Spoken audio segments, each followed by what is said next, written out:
بسم اللہ الرحمن الرحیم۔ اللہ رب العزت جل جلالہ نے حضرت یعقوب علیہ السلام کو بہت زیادہ بیٹے عطا فرمائے تھے، اور قرآن پاک میں حضرت یوسف علیہ السلام کے نام سے پوری سورہ مبارکہ موجود ہے۔ اللہ رب العزت جل جلالہ نے جب حضرت یوسف علیہ السلام کو وہاں جو ہے اللہ تعالی نے حکومت عطا فرمائی مصر کے اندر، تو جب آپ تخت نشین ہوئے تو آپ کے بھائی آپ سے ملاقات کے لیے تشریف لائے۔ جب وہاں تشریف لائے اور واپس گئے غلہ وغیرہ لینے کے لیے، تو سارے بھائیوں کو آپ نے ایک ساتھ بلایا کہ تمام بھائی ایک ساتھ آ جائیں۔ جب حضرت یعقوب علیہ السلام سے تمام بھائی اجازت لے کر، ان میں جو ہے وہ بنیامین بھی ہیں، یہ سارے بھائی جب ایک طرف آ رہے ہیں تو حضرت یعقوب علیہ السلام نے انہیں ایک نصیحت کی تھی، اور وہ نصیحت آج میں چاہتا ہوں کہ یہاں پہ عرض کروں۔ آپ نے ارشاد فرمایا یا بنیا لا تدخلوا من باب واحدہ وادخلوا من ابواب متفرقہ، فرمایا کہ اے میرے بیٹو، جب مصر میں داخل ہونا تو ایک دروازے سے داخل نہ ہونا، ابواب متفرقہ، الگ الگ دروازے سے داخل ہونا۔ وجہ یہ ہے کہ ان الحکم الا للہ، جو حکم اللہ کا ہوگا پورا ہو کر کے رہے گا، میں اللہ تبارک و تعالیٰ کے حکم سے تمہیں نہیں بچا سکتا۔ وعلی اللہ فلیتوکل المتوکلون، میں اللہ ہی پر بھروسہ کرنے والا ہوں۔ علماء نے فرمایا یہاں حضرت یعقوب علیہ السلام نے اپنی اولاد کو ایک نصیحت فرمائی۔ وہ نصیحت یہ تھی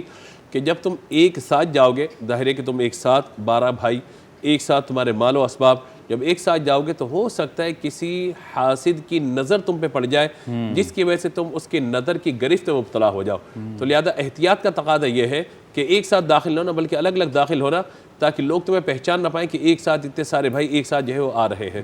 تو یہاں پر جو علماء نے جو لکھا اس کا خلاصہ یہ ہے کہ اللہ تبارک و تعالی نے جو بھی نعمتیں عطا فرمائی ہیں، ان کا اپنے جسم پر اظہار بھی ہونا چاہیے۔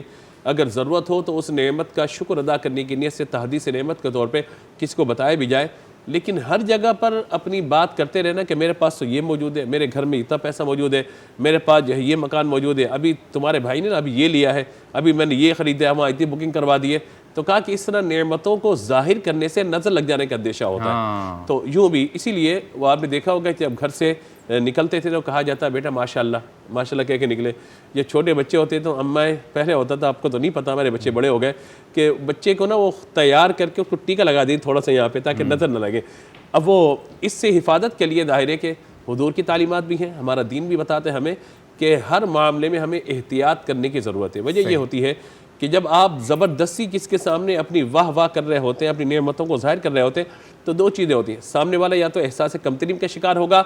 یا پھر سامنے والا خوش ہوگا، تیسری صورت یہ ہے کہ آپ سے حسد میں مبتلا ہو جائے گا، اور خوش ہونے کی کیفیت بڑی کم ہوتی ہے یہاں پر۔ ہاں بچی کے لیے بھی، شادی کے لیے اتنا سامان ہے، دیکھو یہ بھی دیکھو، یہ بھی دیکھو، یہ بھی دیکھو، اب سب کو دکھا رہے ہیں، خدا نہ خاصہ نظر لگ جاتی ہے اور گھر نہیں چل پاتا آگے۔ یہ نظر کے معاملات بہت زیادہ ہوتے ہیں۔ بعض لوگ کہتے ہیں نہیں نظر کچھ نہیں ہوتی، نظر کی حدیث شریف میں حقیقت کو بیان فرمایا گیا۔